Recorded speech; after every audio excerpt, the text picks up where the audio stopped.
Friends, now that I've finished my work for the day, I'm going to talk about the police. The police department.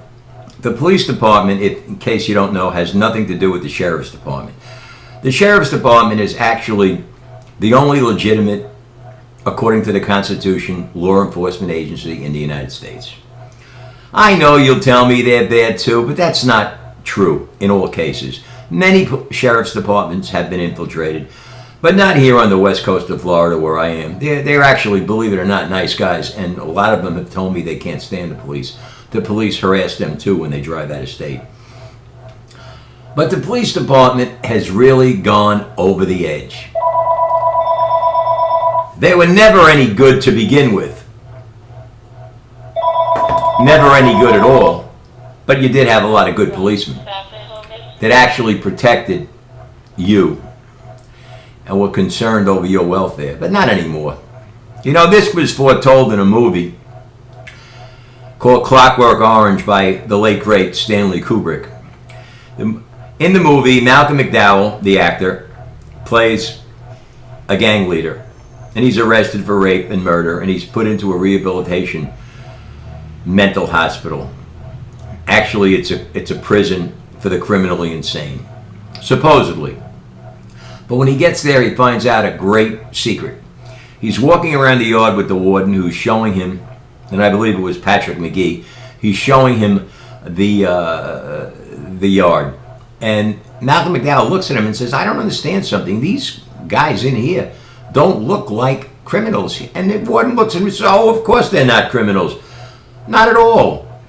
Many of them are very affable, congenial individuals. And Malcolm McDowell says, well, what are they? He says, well, they're political dissidents. He says, well, where are the criminals? He says, oh, they work for the police department. Sure enough, when Malcolm McDowell is released, his old crimies, his gang members that he ruled over, try and kill him. And guess who they work for? The police department. Kubrick was an insider. He knew what was happening.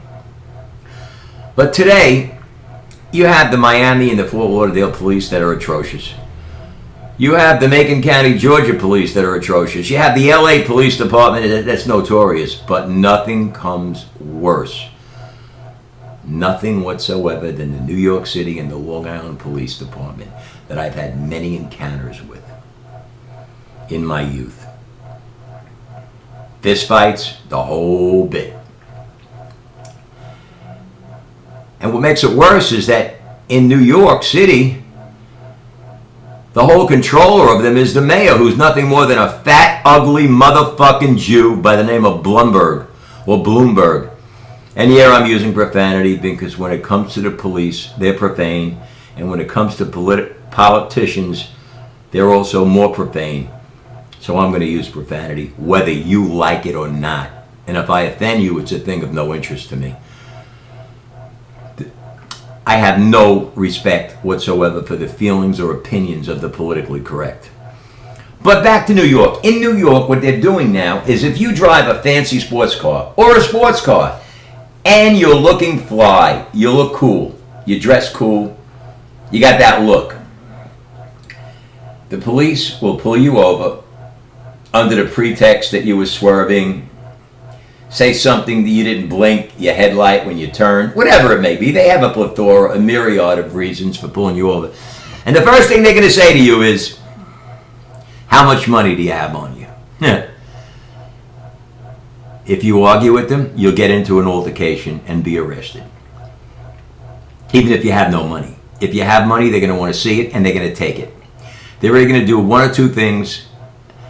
They're either going to say, get out of here, or they're going to say you're under arrest for suspicion of being a drug dealer. Folks, this is what's happening. This is the truth. This is square business. I got this from two insiders, friends of mine in New York who are old-timers who have had it.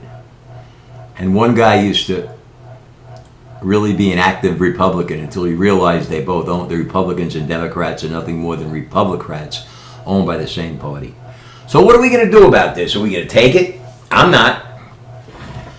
What I suggest you do, if you have any chutzpah, as the Jews would say, or as I would say, any balls, you would have your wife and yourself and your family alienate all police that you know personally. I wouldn't care if they're your brother-in-law or your own family. Wouldn't matter. What this will do, and it will work because the police are crazy anyway. Most of them are criminals. In certain areas, they hire gang members into the police department.